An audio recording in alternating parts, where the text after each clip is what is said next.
Gente, não tem como negar que o presidente Luiz Inácio Lula da Silva, ele tem uma inteligência, um carisma, um jeito de lidar com o mundo único. Você pode até não gostar dele, você pode querer o seu mal, você pode falar o que você bem entender. Mas o fato é que este senhor é considerado o maior presidente de todos os tempos pelo mundo. E infelizmente o povo brasileiro tem a mania de valorizar o que é de fora e esquecer o que é de dentro. E assim é com diversas. Foi com Santos Dumont, foi com Paulo Freire, está sendo com o Lula e vai continuar sendo até que a própria população perceba que o nosso país, ele é uma das maiores potências no mundo. Quando o povo entender que o Brasil é o celeiro do mundo, a gente vai começar a dar valor para aquilo que é nosso e parar de ficar lambendo botas de outros países. Observa o discurso.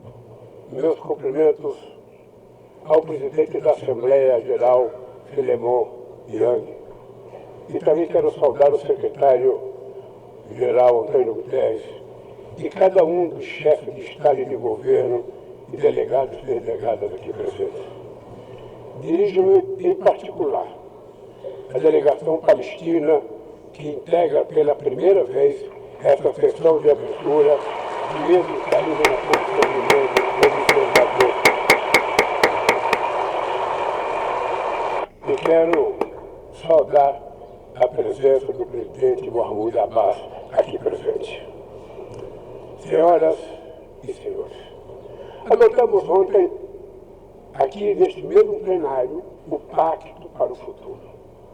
Sua difícil aprovação demonstra o enfraquecimento de nossa capacidade coletiva de negociação e de diálogo. Seu alcance limitado também é a expressão do paradoxo do nosso tempo. Andamos em círculos entre compromissos possíveis que levam a resultados insuficientes. Nem mesmo com a tragédia da Covid-19 fomos capazes de nos unir em torno de um tratado sobre pandemias da Organização Mundial da Saúde. Precisamos ir muito além e dotar a ONU dos meios necessários para enfrentar as mudanças vertiginosas do panorama internacional. Vivemos momentos de crescentes angústias, frustrações, tensões e medo. Testemunhamos a alarmante escalada de disputas geopolíticas. Vocês têm noção do quão poderosa está sendo essas palavras? Vocês percebem que o discurso dele não é atacando nenhum dos países, mesmo aqueles que mereciam o repúdio? Ele vai daqui a pouco falar coisas ali que vai sim ferir o ego de nações que estão entrando em confronto desnecessários por ganância, por desejo de recursos. E de rivalidades estratégicas. 2023 ostenta o triste recorde do maior número de conflitos desde a Segunda Guerra Mundial. Os gastos militares globais cresceram pelo 9º ano consecutivo e atingiram 2 trilhões e 400 bilhões de dólares.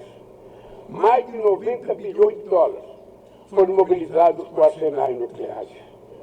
Esses recursos poderiam ter sido utilizados para combater a fome e enfrentar a mudança do clima. O que se vê é o aumento das capacidades bélicas. O uso da... Percebam que ele não está julgando um país específico ou outro. Ele está falando que todo esse recurso financeiro utilizado para a destruição de casas, cidades, países, ampliar território nacional de alguns países ali em específico, poderiam ter sido usados para matar a fome no mundo e contra o avanço dos problemas ambientais. Isso Gente, isso tem um poder tão grande, essa palavra, que vocês não têm noção. Força, sem amparo no direito internacional, está se tornando a regra. Presenciamos dois conflitos simultâneos com potencial de se tornar confrontos generalizados. Na Ucrânia, é com pesar que vemos a guerra se estender sem perspectiva de paz. O Brasil condenou de maneira firme a invasão do território ucraniano. Já está claro que nenhuma das partes conseguirá atingir todos os seus objetivos pela via militar. O recurso a armamento cada vez mais destrutivos traz à memória os tempos mais sombrios do confronto estéril da Guerra Fria. Criar condições para a retomada do diálogo direto entre as partes é crucial neste momento. Esta é a mensagem do entendimento de 6 pontos que China e Brasil oferecem para que se instale um processo de diálogo e o fim das hostilidades. Em Gaza e na Cisjordânia, assistimos a uma das maiores crises humanitárias da história recente e que agora se expande perigosamente para o Líbano. O que começou como ação terrorista de fanáticos contra civis israelenses inocentes tornou-se uma punição coletiva de todo o povo palestino. São mais de 40 mil vítimas. Vocês viram a cara do presidente da Ucrânia? Gente, o discurso dele foi: Rússia está errada, Ucrânia está errada. Os dois têm que parar imediatamente. Vítimas fatais, em sua maioria, mulheres e crianças. O direito de defesa transformou-se no direito de vingança, que impede um acordo para a liberação de reféns e adia o cessar-fogo. Conflitos esquecidos no Sudão e no Iêmen impõem sofrimento atroz a quase 30 milhões de pessoas. Este ano, o número dos que necessitam de ajuda humanitária no mundo chegará a 300 milhões de pessoas. Em tempos de crescente polarização, expressões como desglobalização se tornaram corriqueiras.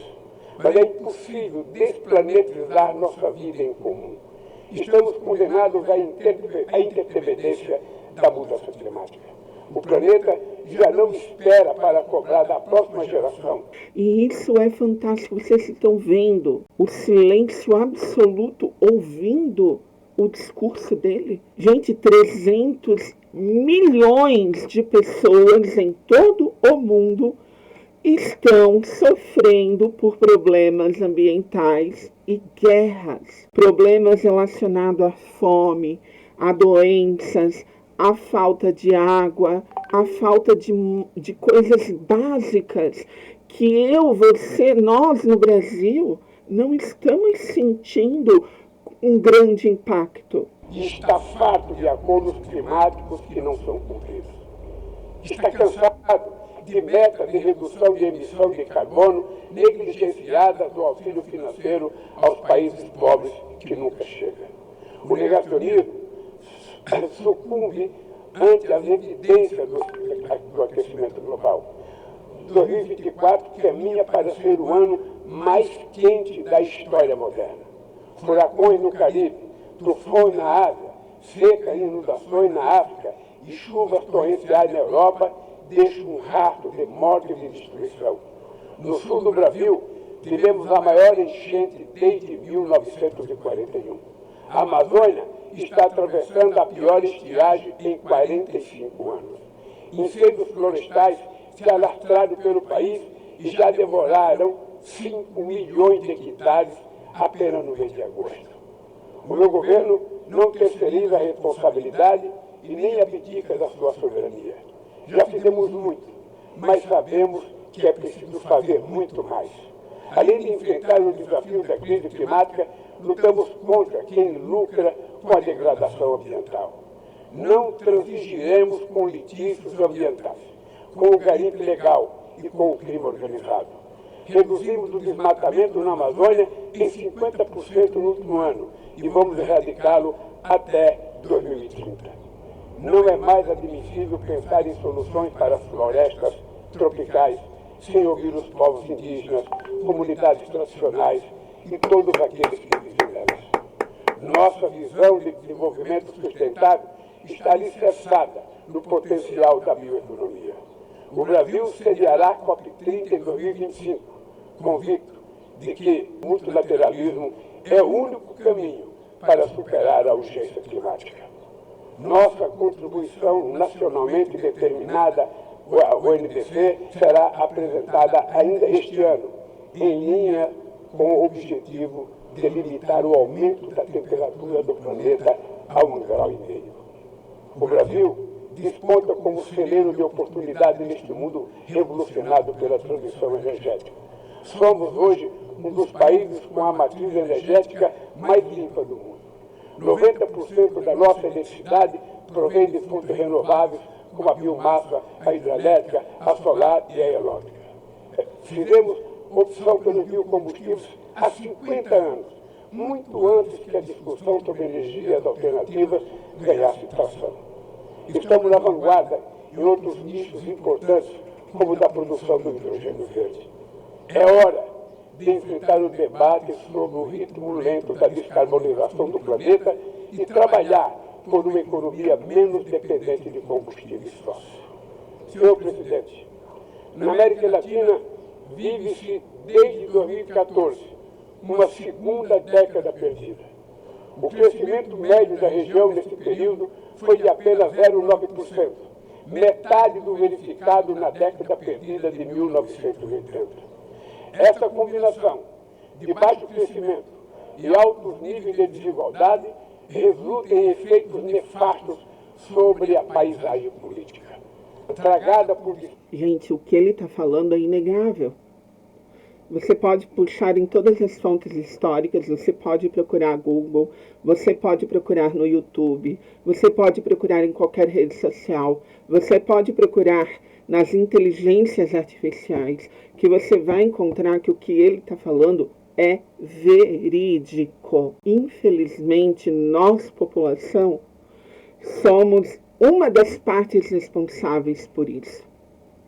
Quando você acredita em tudo piamente que é compartilhado no WhatsApp da família, no Facebook, no Instagram, sem verificar a fonte, sem verificar se aquilo realmente procede, você também é culpado por toda essa catástrofe política, religiosa, ambiental, financeira que nós vivemos nos últimos anos. Quando você acredita que precisava de uma reforma da Previdência, porque senão o Brasil ia quebrar, você é uma das partes que ajudou a todo esse cenário estar aí colocado. Porque existe justiça, existe direito, existe norma, existe regra, que é para a boa convivência em sociedade.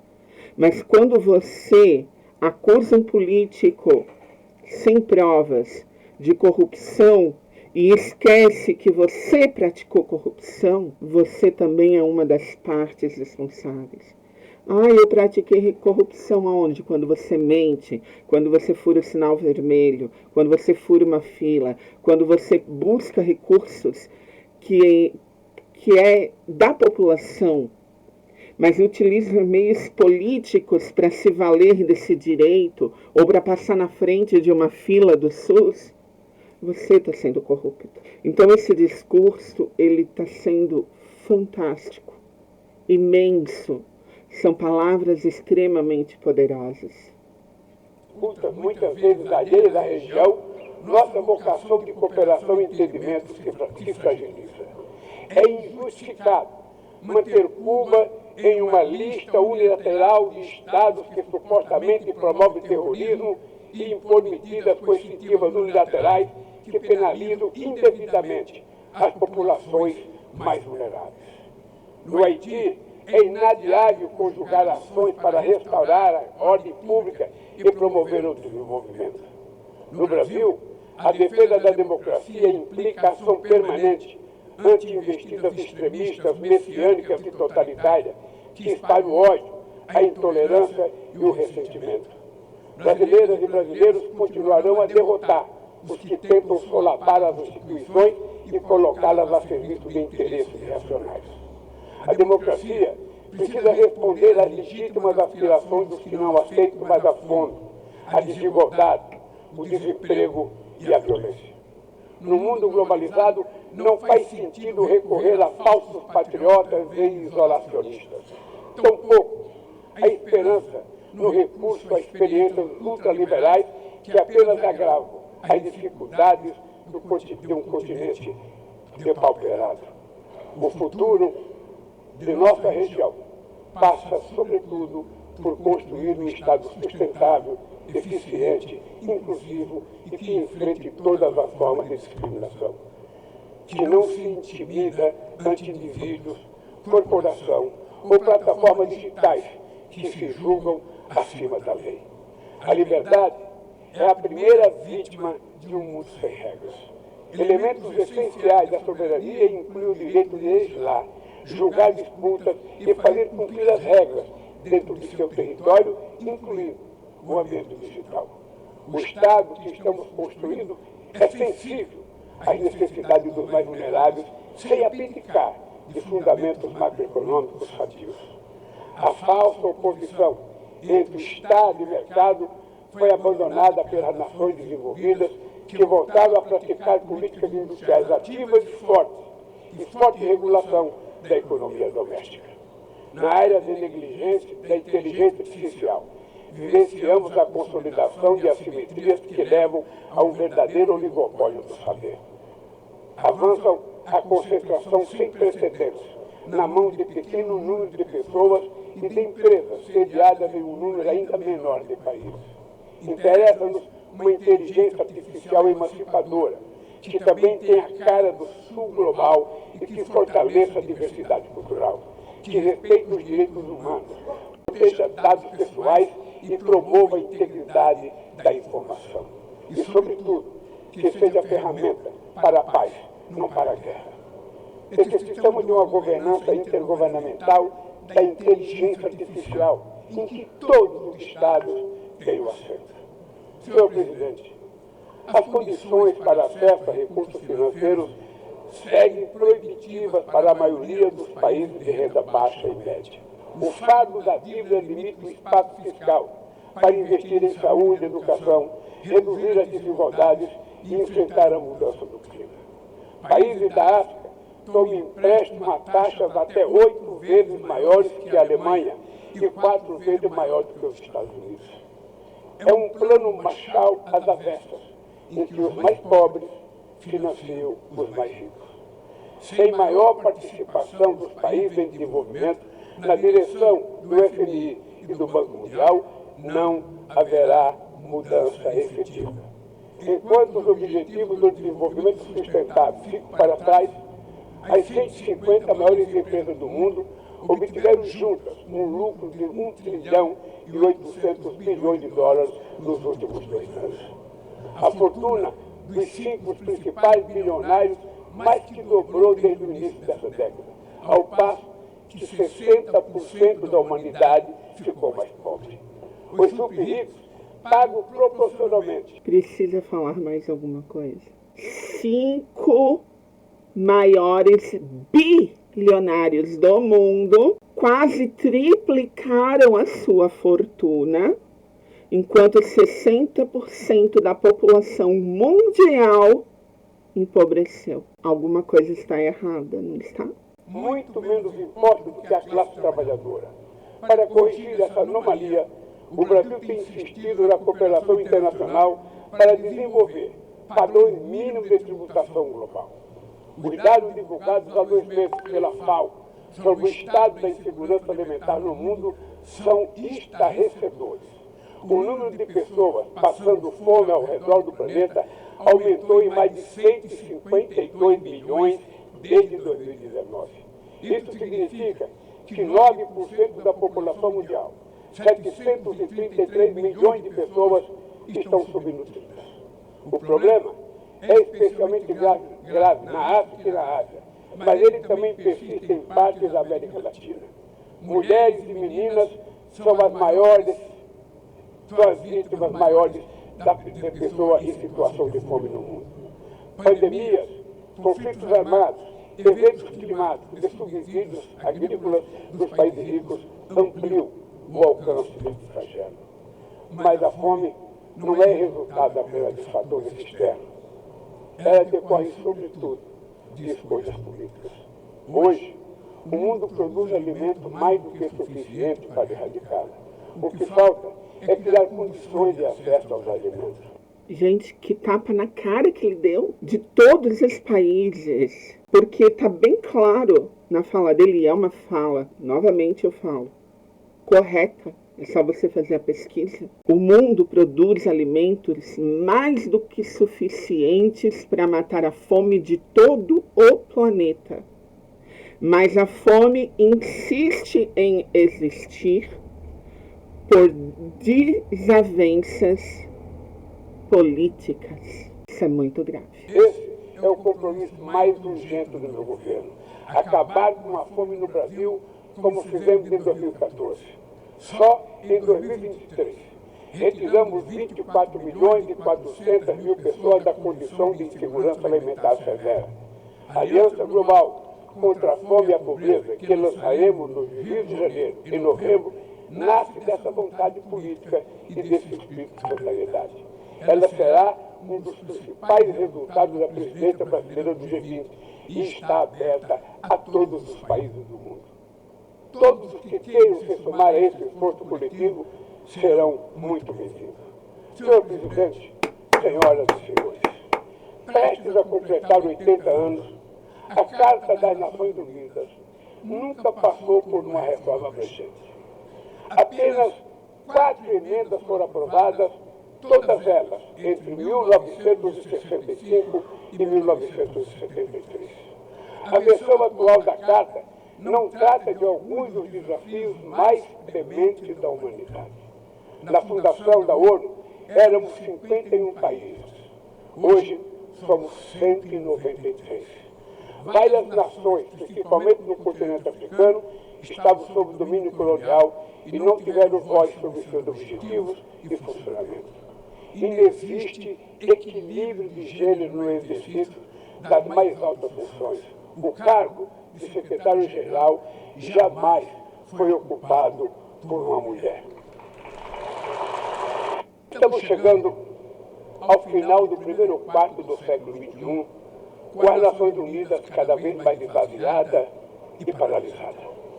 É hora de reagir com vigor a essa situação, restituindo à organização as prerrogativas que decorrem da sua condição de Fórum Universal. Não bastam ajustes pontuais. Precisamos contemplar uma ampla revisão da Carta.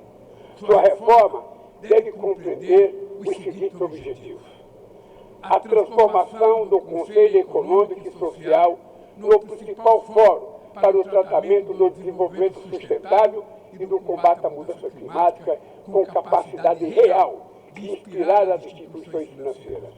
A revitalização do papel da Assembleia Geral, inclusive em temas de paz e segurança internacionais. O fortalecimento da Comissão de Consolidação da Paz. A reforma do Conselho de Segurança, com foco em sua composição, métodos de trabalho, direito de veto, de modo a torná-la mais eficaz e representativa das realidades contemporâneas. A exclusão da América Latina e da África de assentos permanentes no Conselho de Segurança é um eco inaceitável de práticas de dominação do passado colonial. Vamos promover essa discussão de forma transparente.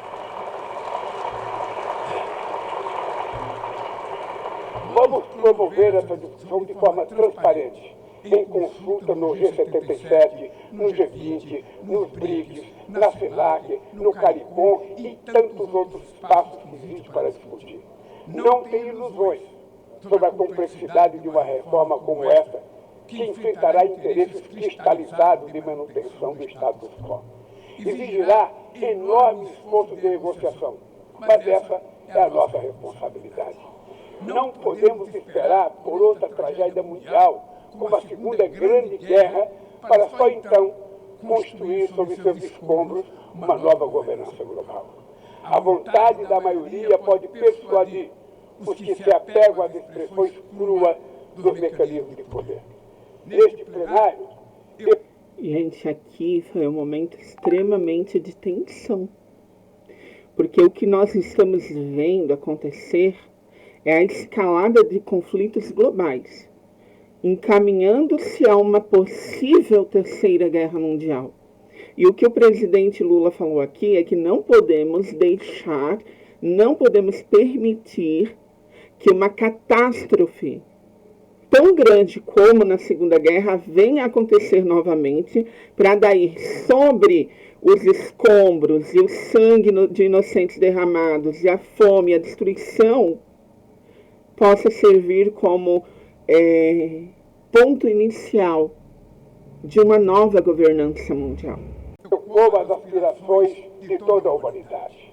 Aqui, tramamos os grandes debates do mundo. Neste fórum, buscamos as respostas para os problemas que afligem o planeta.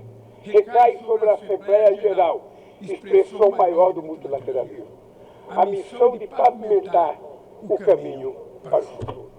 Muito obrigado e boa sorte.